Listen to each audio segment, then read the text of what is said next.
La clé n'est pas de prioriser ce qu'on a dans son planning. Non, c'est pas ça la clé. Je sais, c'est bizarre, mais la clé n'est pas de prioriser ce qu'on a dans son planning. Bonjour, c'est Belric. Je suis content de te retrouver. Une émission sur l'efficacité, la productivité, la façon de prioriser, de devenir plus productif. Si tu ne me connais pas encore, Belric, entrepreneur. Et depuis 3 ans, je vis en Martinique. Si tu veux en savoir plus, n'hésite pas à consulter ma présentation dans la description. Inscris-toi, surtout abonne-toi si tu n'es pas encore abonné. Et puis inscris-toi dans mes cursus. Je lisais ça dernièrement. Je lisais ça dans un livre. Et ça m'a fait tilt. La clé n'est pas de prioriser ce qu'on a dans son planning. Parce qu'effectivement, moi j'ai fait ça pendant des années. J'ai fait des to-do list. Des to-do list, c'est bête et méchant. Tu mets des tâches et puis tu barres. Tu ne fais même pas de priorisation. Tu fais des tâches et tu barres. Ensuite, j'ai commencé à faire la méthode Getting Things Done. Donc, tu sélectionnes, tu ranges les tâches dans des contextes et ce qu'on appelle des carnets. Enfin, des carnets, c'est comme ça que j'ai implémenté ça dans Evernote, mais tu vois, c'est-à-dire que tu as... Mais la méthode Getting Things Done, c'est ce que je fais et qui fonctionne. Parce que je ne priorise pas ce que j'ai dans mon planning, parce que ça, c'est la méthode que tout le monde utilise dans Keep, dans Evernote, c'est la mauvaise façon. Mais la méthode Getting Things Done, la méthode GTD, et c'est ça que la clé, c'est ça.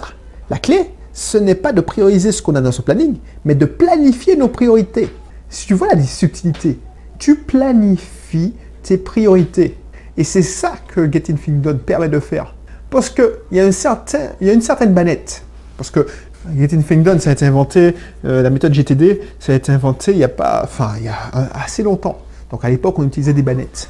Mais maintenant, j'ai implémenté ça et ça t'intéresse, je te mettrai dans la description la présentation de ma formation productivité et efficacité. Ce qu'on appelle, j'appelle moi, le truc next, to do next. C'est-à-dire que, et je me suis limité, et c'est comme ça que tu arrives à un truc.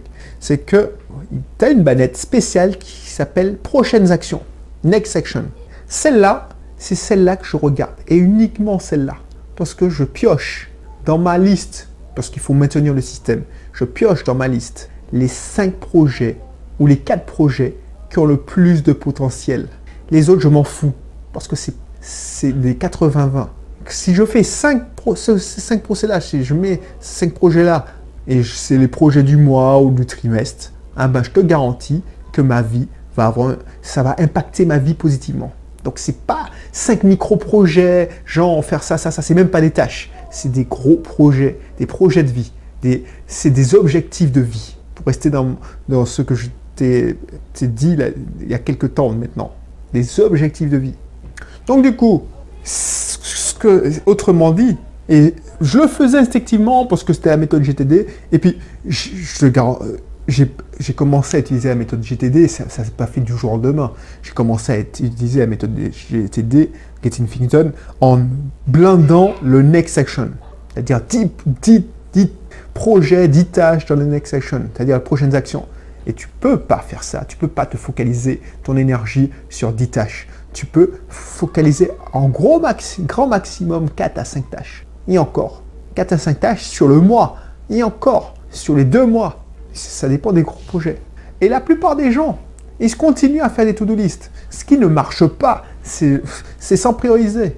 Ensuite, ils utilisent leur calendrier pour planifier, prioriser. Parce qu'ils mettent, et ça c'est... Moi, j'étais chef de projet, et je suis encore chef de projet. Quand on est chef de projet, on est à vie. Effectivement, il y a les logiciels de gestion de projet. Tu mets des priorités, diagramme de Gantt, tout ça. Le diagramme de Gantt, c'est que une tâche A, si elle n'est pas terminée, tu ne peux pas commencer à tâche B. Et ça te fait le chemin critique du projet, c'est-à-dire le délai minimal du projet. Enfin, la durée minimale du projet. Bref. Donc, la priorité, ça t'aide à... Ouais, ça peut... Ensuite, quand tu commences à entrer dans la méthode Getting Things Done, et c'est ça que je la raffine, cette méthode. Et c'est plus la méthode GTD, c'est ma méthode. C'est pour ça que je t'incite à prendre la description que je te... Enfin, la formation que je te présente dans la description, c'est... J'ai tourné il y a 2 ans, donc elle reste d'actualité. Sauf que je vais tourner une prochaine vidéo qui sera uniquement disponible dans le club, ou ce sera la suite. Et du coup, ce que j'ai remarqué avec la méthode GTD, qui fonctionne vachement, elle est efficace, ça c'est sûr, sauf que tu deviens rigide. Tu deviens rigide, et tout ce qui n'est pas dans ton planning, dans tes next action, tu n'arrives pas à planifier, ben ça crève. Et comme tu te focalises sur le boulot, donc tu as tendance à mettre que des actions de boulot, de développement, de business, tu fais, et c'est ça le travers, tu fais l'impasse sur certains moments familiaux. Moments familiaux. Donc, il y a une quatrième, et ça reste compatible avec GTD, c'est que tu planifies toujours un projet perso. Et ça, c'est planifier ses priorités, ça te permet de rester intègre avec tes valeurs. Par exemple, si ta valeur, c'est de la famille, ben, quand une urgence familiale ou une tâche familiale se présente, mais que ce n'était pas prévu, tu dis non. Ok, j'ai planifié ça, mais comme tu n'as pas planifié à la journée, mais tu as planifié au mois, tu as planifié tes priorités, mais si ce n'est pas fait dans le temps, à partir, tu as un trimestre pour les faire. Ben, ça te donne une certaine latitude. Alors que si tu priorises, comme tu fais dans les méthodes de... Alors, c'est pas GTD. GTD, c'est un outil. Mais la méthode de gestion de projet, comme on la connaît dans toutes les gestions de projet, c'est pas que l'informatique. Dans le BTP, c'est la même chose. Quand tu mets des priorités, c'est marche ou crève, quoi. Si tu n'arrives pas dans le délai, ben c'est marche ou crève. On fait des heures supplémentaires pour être dans les délais. Et le risque, et c'est ça que j'ai remarqué, pour l'avoir expérimenté, c'est que tu peux dévier et tu peux oublier l'aspect humain. Et ça, c'est dommage. Donc, si tu priorises et tu planifies tes priorités, c'est-à-dire, ce trimestre-là, je veux faire ça, ça, ça et ça. Ou ce semestre-là, je fais 6 projets. Peu importe l'ordre, peu importe, soit je prends le projet 1 et puis il y a un projet 2 qui avance. Comme ça, si un projet ou une opportunité vient, et c'est ça que quand tu auras... tu seras de plus en plus sollicité quand on va voir déjà que tu es quelqu'un qui est sérieux, et donc on va te proposer plein de choses, et surtout pas changer tes priorités. Se dire, tiens, j'évalue le potentiel de ces priorités. Alors tu évalues, alors je te dis, c'est une excellente affaire, tu n'as pas raison d'attendre. Tu dis, oh, non, c'est une excellente affaire, mais il faut qu'elle attende 6 mois. Je te dis pas ça. Je te dis, évalue à la tête reposée, laisse passer une journée, parce que voilà, une affaire, même si c'est dans l'immobilier, voilà, si c'est une affaire, sauf, et encore, ça se planifie ça. Si tu veux faire une affaire en immobilier, tu vas mettre dans ton truc, je veux faire une affaire en immobilier. Donc tu vas être open, tu vas être à l'écoute, et quand l'affaire va se présenter, tu vas dégainer et tu vas avoir l'affaire. Tu vois ce que je veux dire?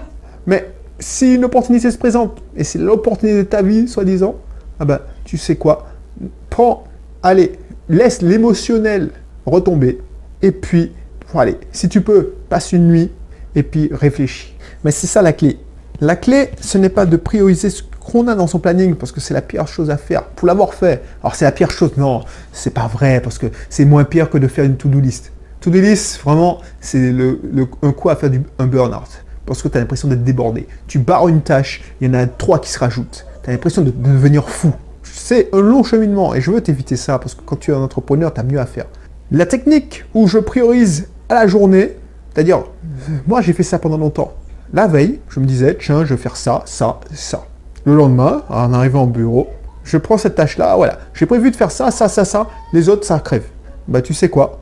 Tu te fous du stress parce que ton téléphone va te perturber, il y aura un truc qui va se rajouter et tu vas faire des heures à rallonge. Alors que si tu la prends cool et tu dis, bon, ma priorité, c'est de faire ça, mais dans la semaine, dans le mois. Alors, le mieux, c'est de la semaine. Ce sera beaucoup, beaucoup plus cool. Et tu pourras mieux gérer les urgences. Voilà. Après, ça ne t'empêche pas de prioriser. Gérer les urgences, c'est vraiment qualifier une opportunité. Si un tel, alors je prends mon exemple, si un Tati Chantal t'appelle, alors je sais pas Tati Chantal, c'est pas ma famille, mais si Chantal t'appelle pour dire oui, J'ai besoin que le bouton soit rouge alors qu'il est jaune. Je dois comprendre que ce n'est pas une priorité. Voilà, donc je ne vais pas être plus long. Je vais te mettre dans la description mes formations, la formation de gagner en productivité, devenir plus efficace, qui fait partie de toute façon du club privé. Tu auras un accès, en plus c'est dans les premiers mois, donc tu auras accès rapidement parce que ça fait partie des fondamentaux. Et si tu veux être entrepreneur, tu veux être investisseur, il faut que tu sois efficace, productif. Donc voilà, donc n'hésite pas. Et puis je te dis à la prochaine pour un autre épisode. Allez, bye bye.